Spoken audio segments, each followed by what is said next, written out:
नमस्कार, देश का number 1 news channel Republic Bharat देख रहे हैं आप। आपके साथ मैं हूं मीनाक्षी रजक। तो मेरे साथ मौजूद है मेरी दो सहयोगी प्रियंका और सलोनी। लेकिन खबर क्या है बता रही है मेरी सहयोगी प्रियंका।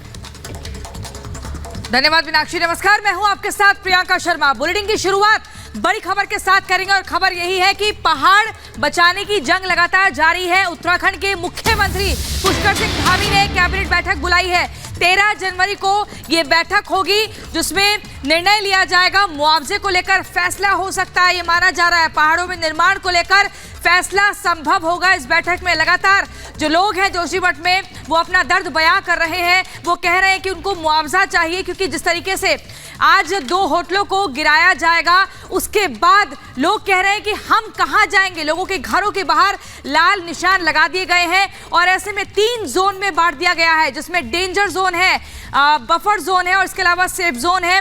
कुल मिलाकर जो लगातार लोगों के सामने संकट ये है कि जाए तो जाए कहां, और ऐसे में सरकार की तरफ से तुरंत त्वरित मदद की मांग हो रही है। मुआवजे का बार बार जिक्र हो रहा है, विरोध प्रदर्शन हो रहा है।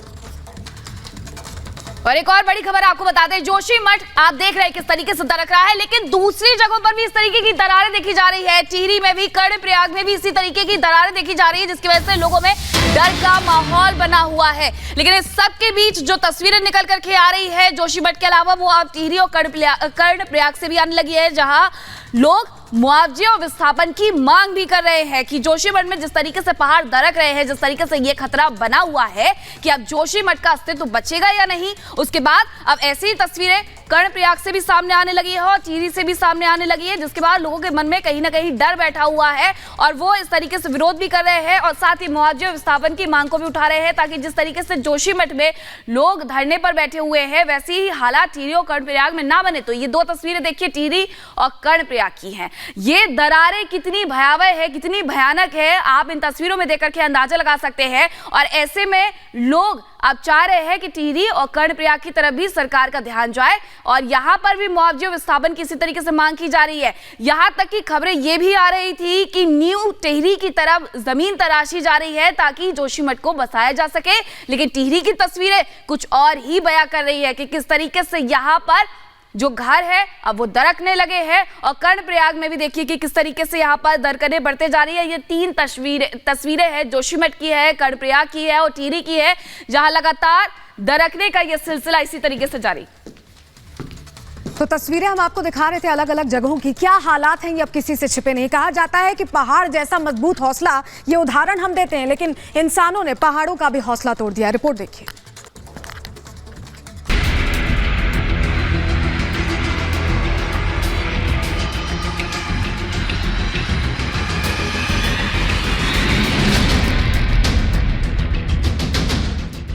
जोशीमठ, कर्णप्रयाग या फिर टिहरी, शहर कस्बे भले अलग हैं, लेकिन सब जगह दहशत का आलम एक जैसा है।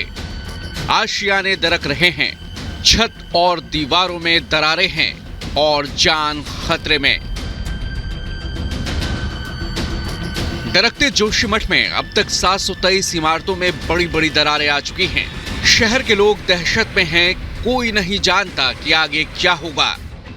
प्रशासन के मुताबिक 723 इमारतों में से 86 इमारतें डेंजर जोन में हैं। 130 से ज्यादा परिवारों को विस्थापित किया गया है। लोगों को अस्थायी कैंपस में रखा गया है।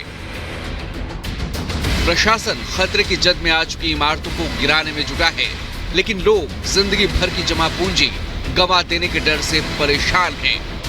आशियाने उजड़ जाने का दर्द आंखों में आंसू बनकर तैर रहा है।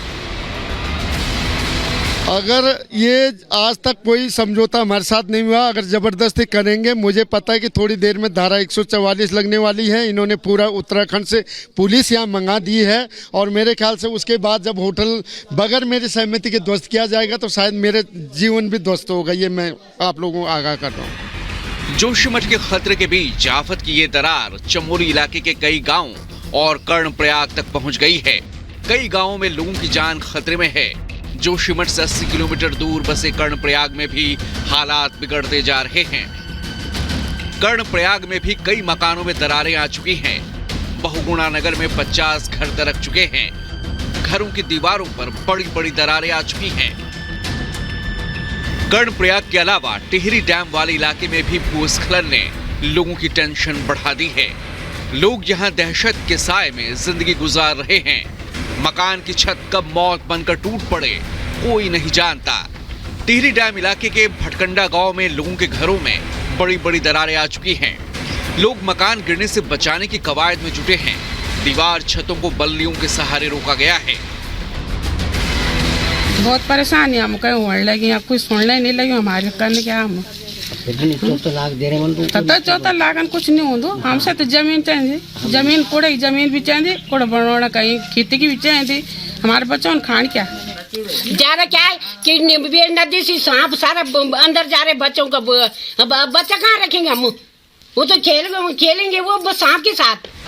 जोशीमठ में दरारों के लिए लोग एनटीपीसी के प्रोजेक्ट को जिम्मेदार ठहरा रहे हैं, लेकिन कर्णप्रयाग में तो ऐसा कोई प्रोजेक्ट भी नहीं चल रहा जिसे दरारों के लिए कसूरवार ठहराया जा सके।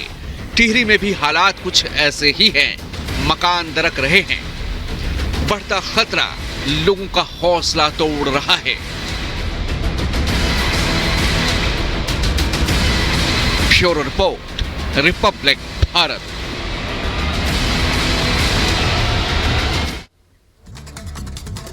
और इसी बीच बड़ी खबर आपको बता दें, जोशीमठ संकट को लेकर प्रशासन और स्थानीय लोगों के बीच बैठक का सिलसिला चल रहा है और ऐसे में मुआवजे को लेकर ये बैठक हो रही है। इसमें विचार विमर्श हो रहा है कि किस तरीके से क्या कुछ लोग चाहते हैं, क्योंकि लगातार विरोध प्रदर्शन की तस्वीरें भी सामने आ रही हैं। लोग अपनी नाराजगी व्यक्त कर रहे हैं। जिस तरीके से फैसला लिया गया प्रशासन द्वारा कि उन इमारतों को धराशायी किया जाएगा, जमींदोज किया जाएगा जिन पर लाल निशान है, जो खतरे के निशान के दरमियान आती है, लेकिन ऐसे में लोगों का सीधे तौर पर यह कहना है कि इस तरीके से ना किया जाए, अगर कर रहे हैं तो उचित मुआवजा दिया जाए। उसी को लेकर बैठक का सिलसिला चल रहा है। बात तो ये है कि जो पानी की रिसाव हो रही थी जेपी के बगल में, इस रिसाव की जो क्वांटिटी है इसको लगातार हम लोग माप रहे हैं और संडे के दिन ये 570 LPM था और वो रोज़ घट रहा था और कल सुबह इसकी माप 370 पे आ गया था और कल शाम को और घट करके 250 LPM पे आ गया है। और उसके साथ साथ 7 तारीख के बाद कोई भी नया दरार डेवलप नहीं हुआ है। जो पुराने दरार है उसकी आकार नहीं बढ़ी है। ये अच्छी बात है। बाकी तो वैज्ञानिक और एक्सपर्ट्स जो हैं बता पाएंगे, लेकिन अगर हम मोटे तौर पे देख रहे हैं तो फर्दर इसमें एग्रेवेशन नहीं हो रहा है, जो कि एक अच्छे संकेत के रूप में मैं मान रहा हूँ। सर, जो कल तोड़ने की बात हो रही थी, कब तक उम्मीद समझे? देखिए, जो 2 बिल्डिंग है, अभी इन लोगों से वार्ता भी करेंगे। 2 बिल्डिंग है वो बहुत अनसेफ टिके हुए हैं। वो कभी भी अपने आप में गिर सकते हैं और अगर अपने आप गिरते हैं तो अगल बगल के जो कम से कम 10-12 बिल्डिंग को वो डैमेज पहुंचाएंगे। तो उसकी वजह से उसको सेफ डिमोलिशन का रिकमेंडेशन CBRI ने दिया है और मेरा मीडिया के माध्यम से जनता से अनुरोध है कि आप ही की भलाई के लिए कराया जा रहा है, इसमें सहयोग करें।